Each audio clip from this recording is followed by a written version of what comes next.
Okay, here we have Hagen Island. 1, 2, 1, 2. Here we have Hagen Island recreated within the virtual reality environment. And what I'm going to show you through this kind of demonstration is going to be the different senses and how that kind of changes where the focus is within design decisions, dealing with the change of urban to human scale.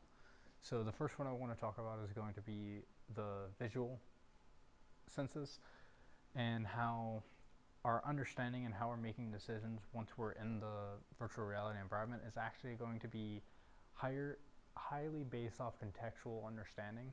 And what I mean by that is currently from this exact location, I'm understanding what this building is, the materiality of that building, this building, all these greenhouses here, that building there, and I can see like this blue way down there and another color down here on the left that looks orange.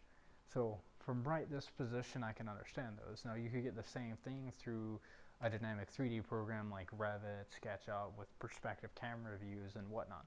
But the difference here is once you involve movement, so I'll start teleporting down here, is I'm able to instantly change how I'm looking at things.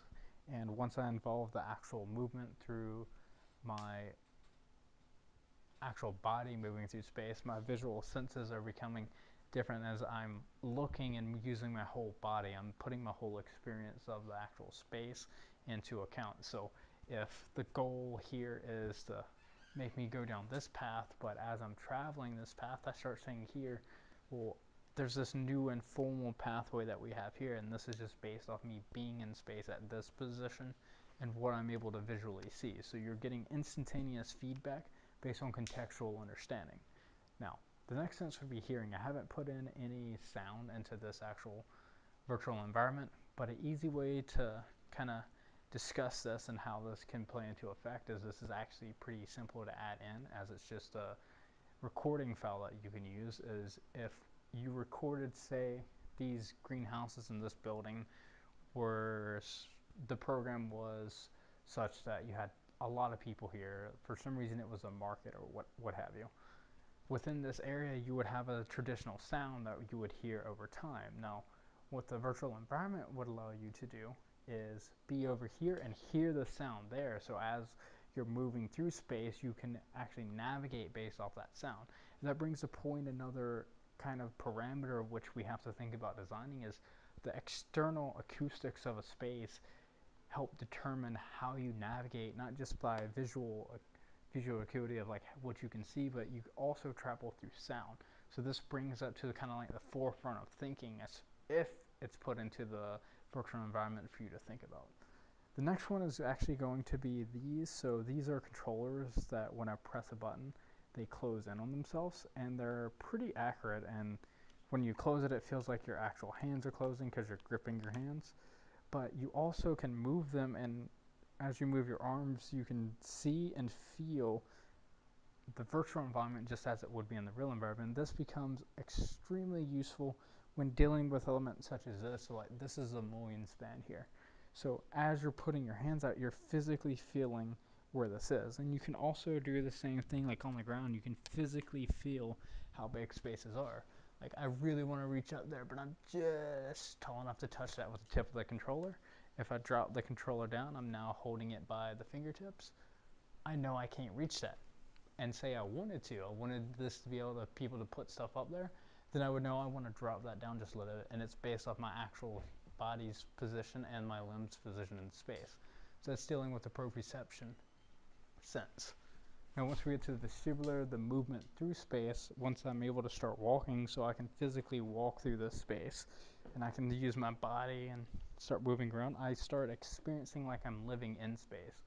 And we're now able to test our decisions in space. So if we're trying to make identification or pathways through this, as I said before, right here, I really want to go to that orange building. Well, if I'm walking through space, maybe that orange building's too far away from these, or maybe these are too far away, or they're just far enough away for a table.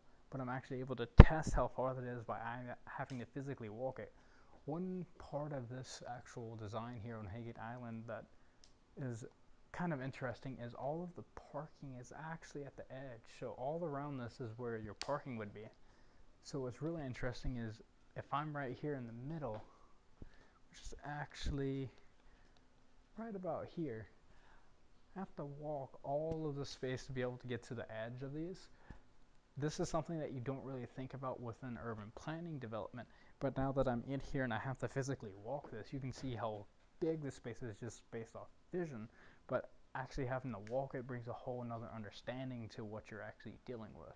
So you're bringing the human contextual scale understanding to an urban scale project in this. So the overall understanding is completely based off contextual understanding for where you're at in space and your body moving through space rather than just using your visual sense and referencing memory. You're actually testing design decisions and you're testing what the senses are experiencing within space. Another portion of this is actually going to be light acuity. So part of the immersion effect dealing with touch, as touch is kind of in development right now within this realm, is you can have haptic senses for vibration, but being able to see the light on your skin, you're currently referencing how that should feel within your mind as you're seeing it. So as I see this go back, I know this side of my hand should be warm while this side should be cooler. And I can think the same thing about the sides of the buildings. As I see that side's brighter than that, I know this should feel cooler than this side. Putting this in with simulation data and then walking through for different areas of actual thermal parameters are going to completely change how we think about facade and building envelope systems as well. But this is really what's changing, is it's no longer a rule-based system where we're thinking of how it looks visually and we're just referencing all the other senses.